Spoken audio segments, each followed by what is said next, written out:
Puji Tuhan, selamat malam Bapak Ibu saudara sekalian jemaat GPDI El Shaddai yang dikasihi oleh Tuhan. Sebelum kita mengakhiri aktivitas kita sepanjang hari ini dan sebelum kita beristirahat, kita lebih dulu mendengarkan renungan singkat pada malam hari ini. Kita sudah sampai Kisah Para Rasul 5 sampai 7. Saya akan membacakan Kisah Para Rasul 5 ayat 27 sampai 29. Demikian bunyi firman Tuhan. Mereka membawa keduanya dan menghadapkan mereka kepada mahkamah agama.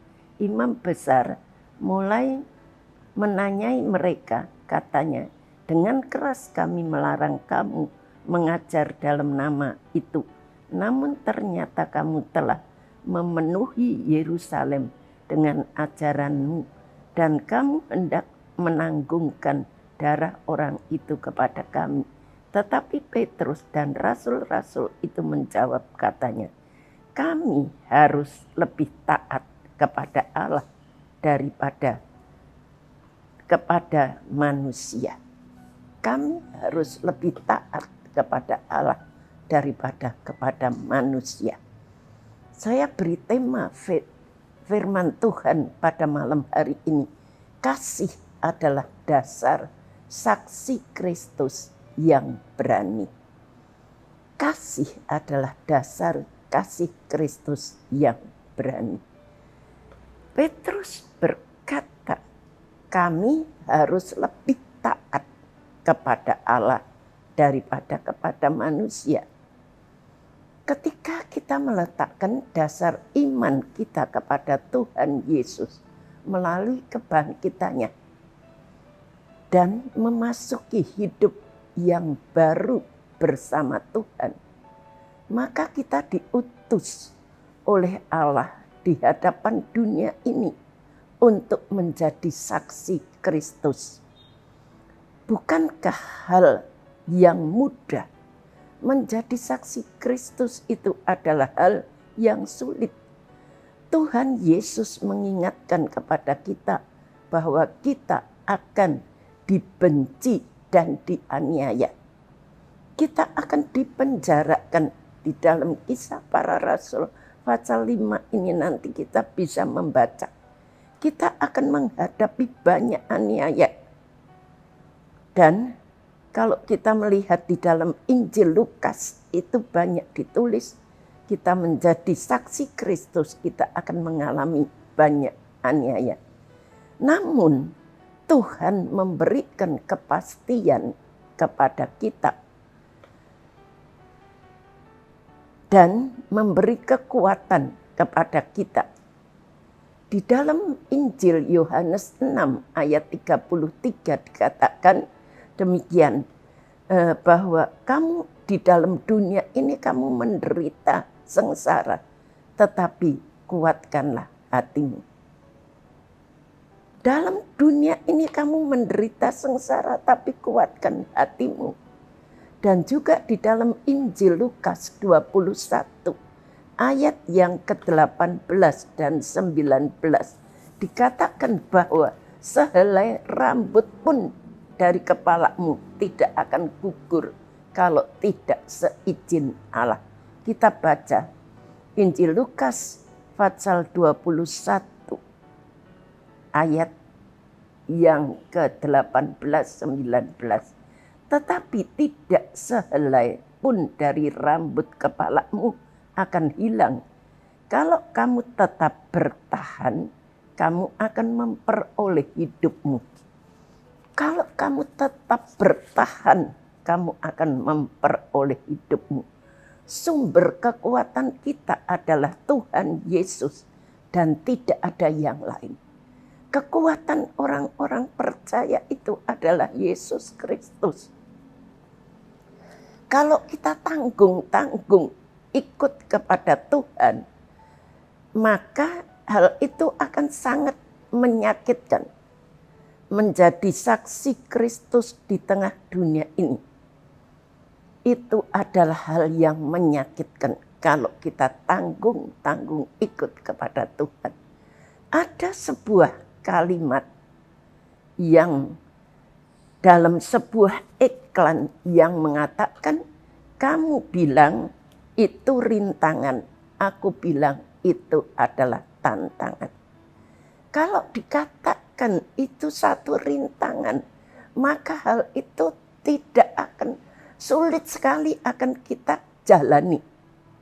Tetapi kalau itu adalah tantangan, maka semua dapat kita terobos bersama-sama dengan kekuatan daripada Tuhan Yesus Kristus. Rintangan berarti sesuatu yang menyurutkan niat kita untuk bertindak.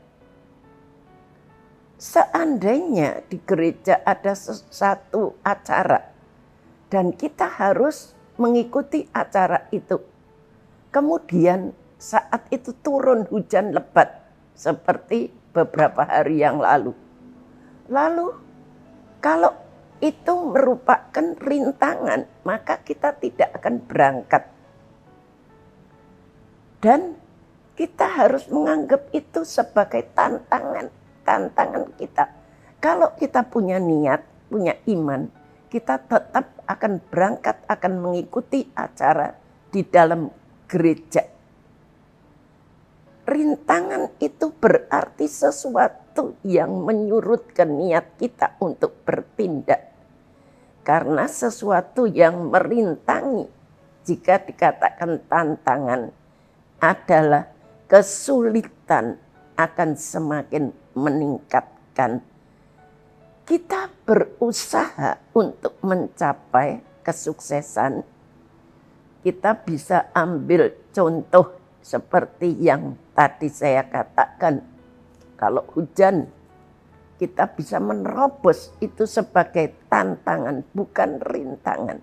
Kalau rintangan itu sulit, kita mau menjalani, mau maju itu rasanya sulit. Kita tahu kita harus memiliki iman yang kuat. Sebab yang terjadi adalah menganggap sesuatu rintangan bukan tantangan. Jadi kita menganggap sesuatu masalah itu jangan dianggap sebagai rintangan.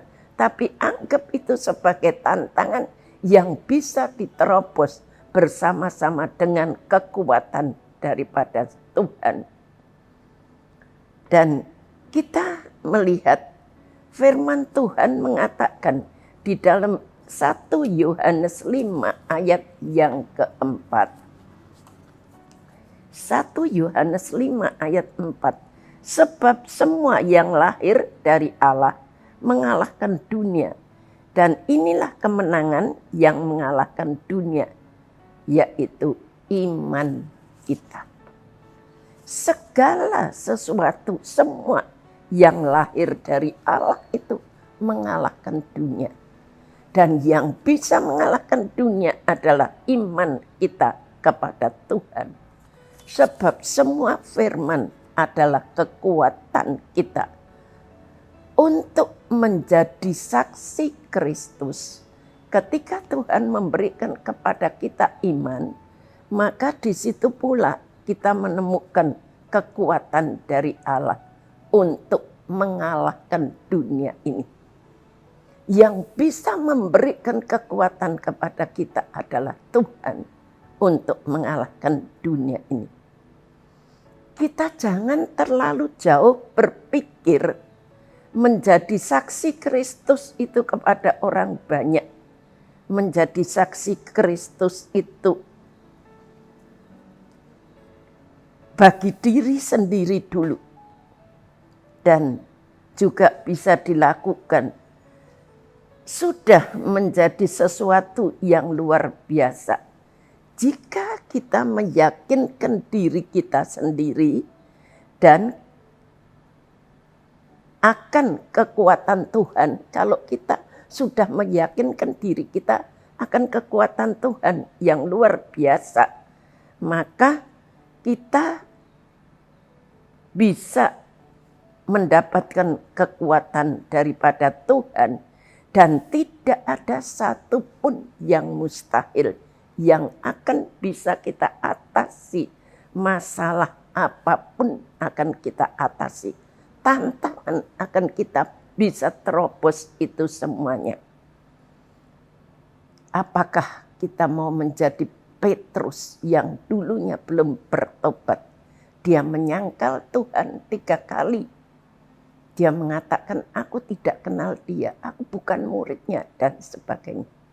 Tetapi biarlah kita menjadi Petrus yang sudah dikuatkan dengan kuasa Roh Kudus, sehingga dia bisa berkata, aku mengasihi Tuhan dengan segenap hati. Seperti yang tertulis di dalam Injil Yohanes. Dia 3 kali mengatakan, aku mengasihi Tuhan, aku mengasihi Tuhan. Tuhan mengatakan, gembalakanlah domba-dombaku, aku mengasihi Tuhan. Dan ayat yang terakhir kita baca dalam Ulangan 6 ayat yang kelima.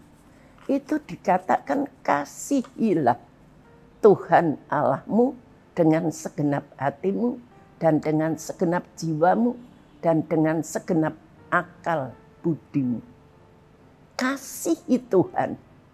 Mari kita sebagai jemaat, sebagai anak-anak Tuhan, sebagai pelayan-pelayan Tuhan, kita belajar untuk mengasihi Tuhan dengan segenap hati jiwa kita, supaya kita mendapatkan kekuatan senantiasa untuk mengatasi setiap tantangan yang ada di dalam dunia ini.